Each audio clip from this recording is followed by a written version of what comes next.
there are some things you can't control. You can come into my office and I've taken out all the chocolates, or somebody who smokes, taking out the cigarettes. I walk into the next office and there's a cigarette there. So I think that is there a deeper way to control this endless desires, or like to have control as opposed to self-control.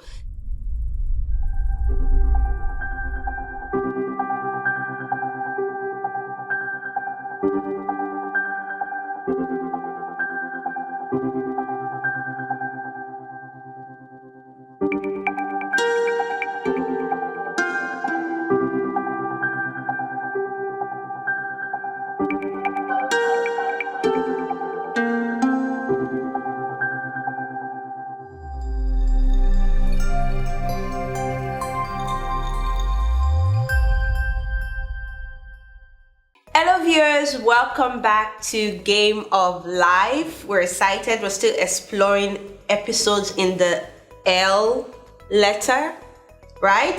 Today Yes. we're going to talk about three things. We're going to talk about lunacy, lust, and luxury. I can't wait for us to dive into this. I can't wait for us to see the wisdom behind the author's work. How are you feeling today?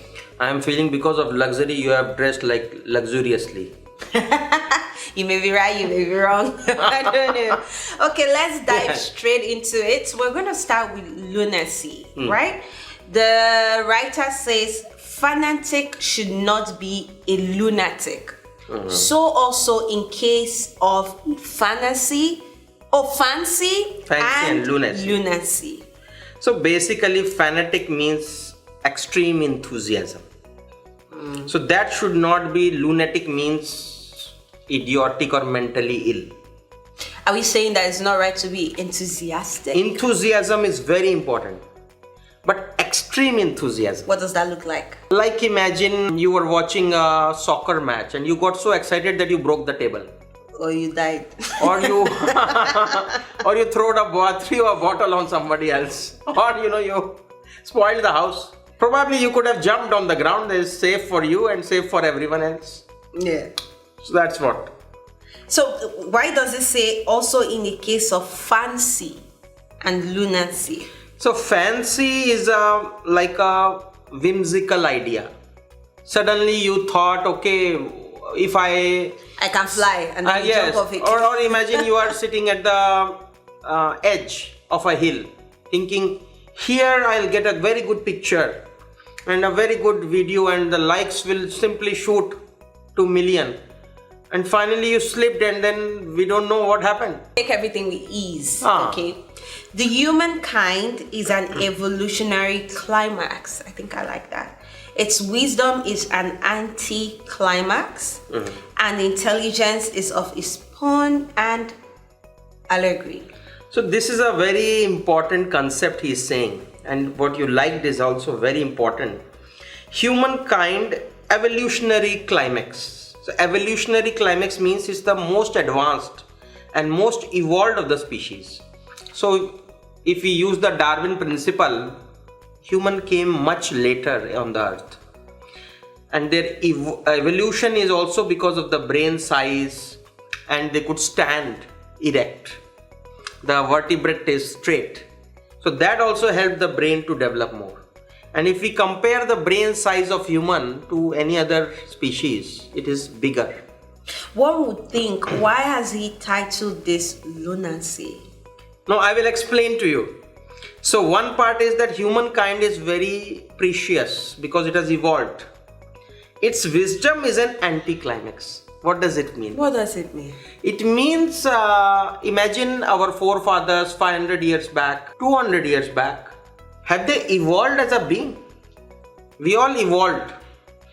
Let's imagine from a monkey you evolved to human, or from a human you evolved, kept evoluting. New technology has come. Now, earlier times, human used to fear from the nature, used to fear from a lightning. Now you are using the energy from lightning to get electricity at home. So you have tamed the forces of nature. But he is saying, have you really evolved? What means? Ideally, what should happen, what he is saying is, evolution should not only be from physical or brain, but from an ethical also you should evolve. So imagine the ethical framework 100 years back, 200 years back. And the ethical now, it should evolve also from inside. You should also be more sensitive and divine. But that has not evolved. So he says anti-climax. So getting wisdom was difficult even 6,000 or 4,000 years back. And is even difficult now. Okay. We're going to move to the next topic. Is lost. Okay. So the writer says, attempt not to be tempted by tantalizing tentacles of the corporeal enticement. So corporeal enticement. So corporeal means the materialistic part, lures of the body, physical attractions. And tantalizing tentacles means somebody has gripped like an octopus with its tentacles. Hard to escape, leading to negative consequences. So what he's saying with respect to lust is don't get tempted in some way which makes your journey with a lot of distress. And all this materialistic needs sometimes makes your situation precarious or in difficulty. Coincidentally, I read something in the Bible today. I'm going to paraphrase. What I read simply was, do not be too greedy or at lust. You don't really need that much anyway. Correct. So this is the also principle of economics. Know your needs and know your desires. What is good to have and what is a necessity. Try to separate it out. Draw a simple life and don't get consumed in materialistic way. Like you can't, you're not feeling happy because you don't have a Nike shoes. You have a shoes. It works well. It is not biting you. And the moment you got Nike shoes, what will happen? All the respect, interest, and you were dying to have Nike will be gone. You say? How do you tame, I don't know if the right word is tame, but how do you develop that strong mindset to, let me try to explain in a better way. So I get up and I say, okay, I want food. I have my breakfast or lunch, first meal in a day, and I go ahead to work. I'm not necessarily hungry. In fact, I'm not hungry at all. But there's a need to get a chocolate or to get a granite or to get it, and you just do it. And you keep on doing these things. I don't need this thing, but you can't necessarily stop yourself. Remove the exposure. So imagine you are sitting in the office. There is a set of chocolates in front of you. Remove them from that. If you can't see, they will not entice you. If you can see, anyway, in the name of break, your hand will go towards it. And replace it with 2 liters of water. And write somewhere on the sticker, if you drink water, you'll be more healthy and happy. So basically, take out the distraction, replace it with whatever thing that is that you want to actually do. Yes. Replace the one with a high sugar. Replace the one with a high salt content. With a very nutritious kind of thing. Okay, I get that. I love that. I feel like that might work. But there are some things you can't control. You can come into my office and I've taken out all the chocolates, or somebody who smokes, taking out the cigarettes. I walk into the next office and there's a cigarette there. So I think that is there a deeper way to control this endless desires, or like to have control as opposed to self-control. There's also somewhere in the Bible where, I don't know if it's Paul who said that, where he says, I'm paraphrasing, he says, I know what is right? But somehow I end up doing what is wrong. How do you it's there in the scriptures in Hinduism in the Bible also. In Hinduism, main villain of Mahabharata, which is Duryodhan, says, Aham janami na cha me pravritti, aham janami na cha me nivritti. Means, I know everything, what is right and wrong, but still I go towards it as a natural way. And I know what is right and what is wrong, but I can't get rid of it. I'm fully trapped by the tantalizing tentacles. Exactly. I think that if the viewers will go to our episode on lethargy. Yes. you said you touched on willpower a bit. Willpower, but I will take it from a different angle. Okay. Different angle. Like, define yourself. I love that. So imagine I want to leave. Imagine I'm a smoker. Well, I don't smoke, but imagine.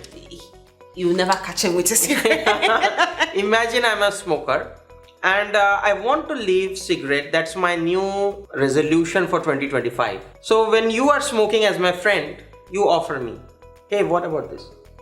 And you say, I left smoking and my resolution is that I will not smoke in 2025. The word smoking you have used twice in your sentence. Imagine if he says, I'm a non-smoker.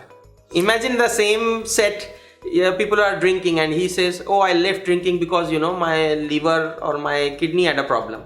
And there's a guy who says, I don't drink. It gives a stronger, So you are defining yourself. I'm a non-drinker. I love that you use the word define yourself. I personally, and I think we talked about this early this year, where I said, I have personally stopped doing New Year resolutions. Right? I have decided to imagine myself like the best version that I want to be. So as opposed to just writing in a book, oh, I'm not going to do this. No. I'm actually going to take practical steps to becoming that person that I want to be. So there's focus and developing positive habits. Yes, but let me define this example exactly for you because you like sugar. I took that out of this. So imagine you say that I'm a zero sugar person, I am. Let me give a backstory. So I came with a list of things that not list because I said no resolutions, practical steps to being the version of Rosemary I want to be this year. And when I came and I talked to you about it, initially I said I would not take sugar this year. I came back the next week and said that's off. So that's off the list. I don't want to fail. So let's see in my office. I don't have sugar. Yes. I'm a zero sugar person. In my house, I don't have sugar. But what happens, sometimes my helper says, can you buy sugar 250 grams for me? Because she takes in tea. So I buy it for her. So first step is stop buying, stop your exposure and say I'm a zero sugar person. So imagine I like and you are eating chocolate and you offer me and I taste, I didn't know that it has sugar. I'll say, I'm a zero sugar. It's too sweet, boss. Because you have defined yourself as a zero sugar person. And I think I want to add to that because I've been reading a book and I shared with you, it's been helping me a lot. I think that whilst you take out the distraction, let's go back to imagining yourself. There are certain things, like the example I gave about going to a different environment and seeing your distraction. After imagining yourself, there are certain rules. I talked about the no excuse policy. You can't say, oh, I took out the cigarette, so I took out the chocolate, but I went to my friend's place and they offered me no excuses. I do not eat sugar. I'm a zero sugar, I'm a zero cigarette person. I'm not a smoker. I'm not a smoker. No excuses, right? So I think that's something we can because a person who has left smoking can still accompany a person who is smoking. Okay, I have left smoking, but I can accompany you. But a non-smoker cannot go with a smoker. I love that. A non-smoker will say, that's not me. I'm okay here. So come to that, define yourself clearly. Remove the exposures. So sugar can be in somebody's office, no problem. But in your office, no chocolate, no sugar. Somebody asks, oh, you don't have a sugar. Oh, I'm sorry. It's a zero sugar zone. And I think that you should also put out boundaries. Because some people might want to trigger you to say, why would you say you've smoked your entire life? Like, there should be boundaries. This is who I am right now. Yes. You have to be okay with it. People don't think about other person too much. Even if they come to your marriage, they are interested in their own photos. They are not interested in whose marriage and all. They'll say, oh, where is my photo? So we have a kind of imagination that people are thinking about you. If you are smoking or you are drinking or not, nobody has time for you. This is the reality. Everyone is interested in his own world.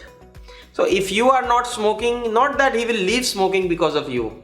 You have to put up boundaries somehow because there's some people who would not respect your decision.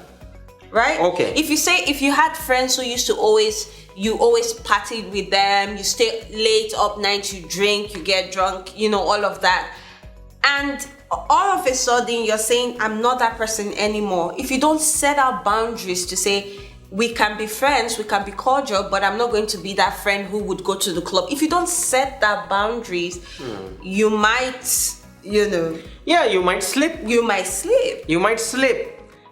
So there are boundaries very important at the initial level. Like, this is a plant at the background, very beautiful. When it is new, you have to put a boundary. Animals cannot graze it. Yeah. But once it becomes big, then go to club, you will never drink. Go with anyone, no problem. Because now you have grown yourself to that level that nobody can entice you. Means you are very strong.